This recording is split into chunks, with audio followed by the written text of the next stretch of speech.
வணக்கம் நண்பர்களே. நீங்கள் ராத்திரியிலேருந்து பாட்டு கேட்டு தான் தூங்குறவங்க அப்படின்னா உங்களுக்கு ஒரு இனம் புரியாத உணர்ச்சியை ஏற்படுத்தக்கூடிய பாட்டு தான் இந்த பாட்டு. அது மட்டும் இல்லை என் அன்பிற்குரிய நண்பர்களே, நீங்கள் காற்றுல மிதக்கிற மாதிரி இருப்பீங்க. ஆகாயத்தில் மிதப்பது போல ஒரு உணர்வை இந்த பாட்டு ஏற்படுத்தும். உணர்ச்சி உணர்வு ரெண்டும் சேர்ந்த பாட்டு தான் இந்த பாட்டு.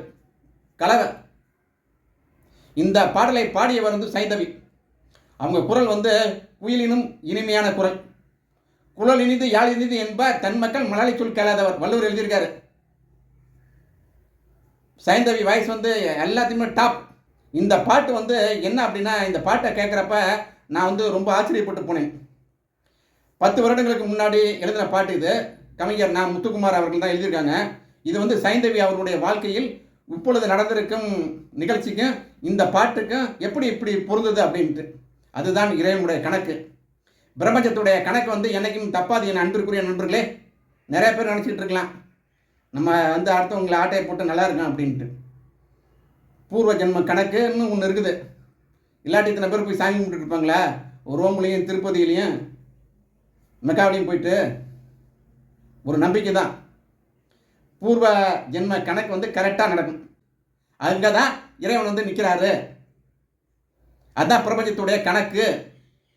நாளையே நீ போகலாம், என் ஞாபகம் நீ ஆகலாம், தேர் சென்ற பின்னாலே வீதி என்னாகுமோ.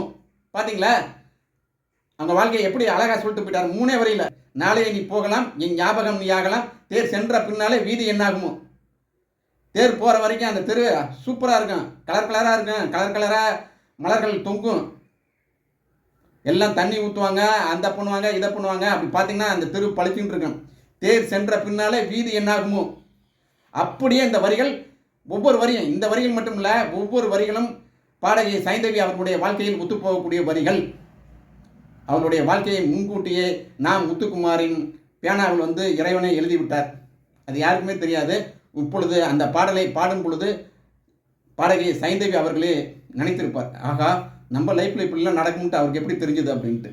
அதுதான் இந்த பிரபஞ்சத்தினுடைய கணக்கு.